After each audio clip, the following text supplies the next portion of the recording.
President Donald Trump admitted today that he does not have any tapes of conversations that he had with former FBI Director James Comey. Today, the president tweeted, "With all the recently reported electronic surveillance, intercepts, unmasking, and illegal leaking of information, I had no idea whether there are tapes or recordings of my conversations with James Comey, but I did not make and do not have any such recordings." Joining me now is CBS News political director Steve Chaggaris. Okay, Steve, can you lay this all out for us? What has the president been saying about these tapes, and what is he saying now? He actually hasn't said very much. So on May 12th, he tweeted, James Comey better hope that there are no tapes of our conversations before he starts leaking to the press. This was after Comey's memos were reported on right after Comey was fired. And so it was sort of seen as a threat to Comey that perhaps there was, another side of the story that might have been documented other than these memos, but there was no declarative statement or no real sort of, hey, I have tapes of our conversation. It was just sort of like, hey, Comey better hope there are no tapes.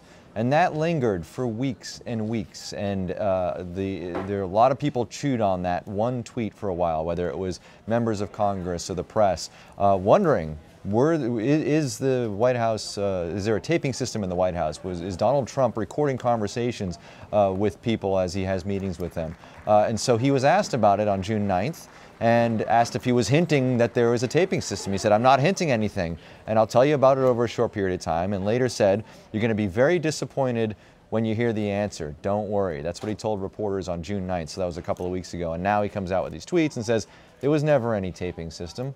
And so, this is a classic, I think, Trump diversion technique. You remember during the campaign, he raised, the question was raised whether if he lost the election, whether he would concede immediately to Hillary Clinton. And for weeks, he would not answer the question. He was at a debate being harangued on that question and would not answer the question about whether he would concede. He said, "I'll tell you at the time when it comes up." And for weeks, it became a story.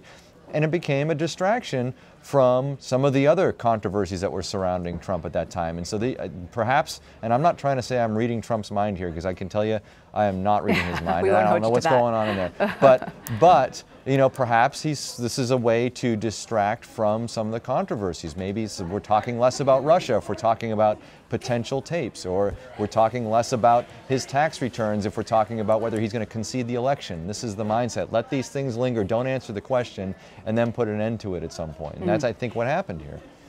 Why now, Steve? On the Senate today, Republicans and Democrats are talking about the health care bill that the White House wants to pass forward. Why bring this up now? Again, you're asking me to read the president's mind. I don't know the reason for the timing. They've been hinting at this timing for a while, for a week or so, or maybe a little bit longer, that it was going to come this week, maybe the end of this week.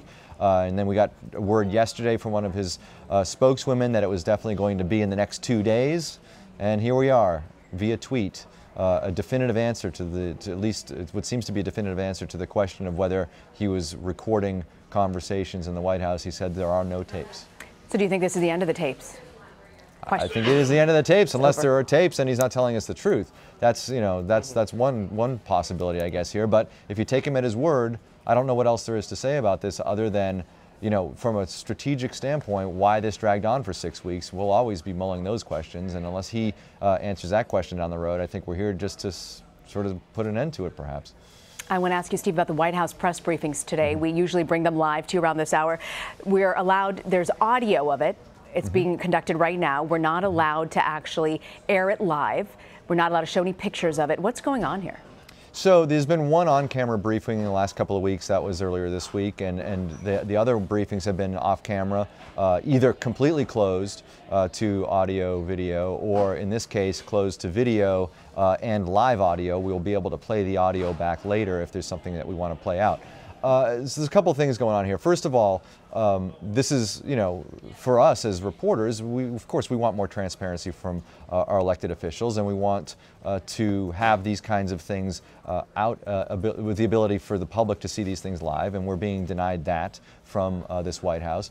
But at the same time, keep in mind, Sean Spicer, the press secretary during the transition, had hinted that they were seriously considering doing the briefings in a different way, whether that was taking them off camera.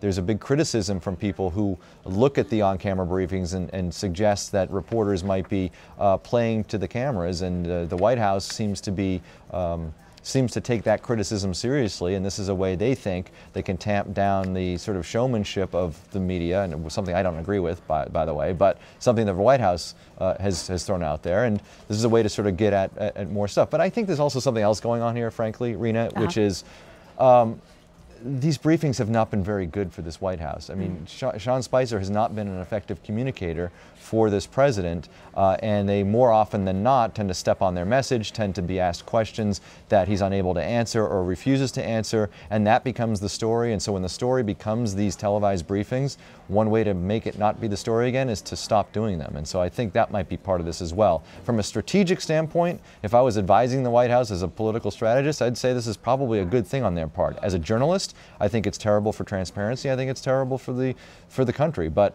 again, it's their White House. They can run it however they want. I think for us, we'd like to see these things. For them, it sort of makes sense given how poorly those briefings have gone for them on a regular basis. All right, good to know. Steve Chaggaris, thanks for weighing in on that.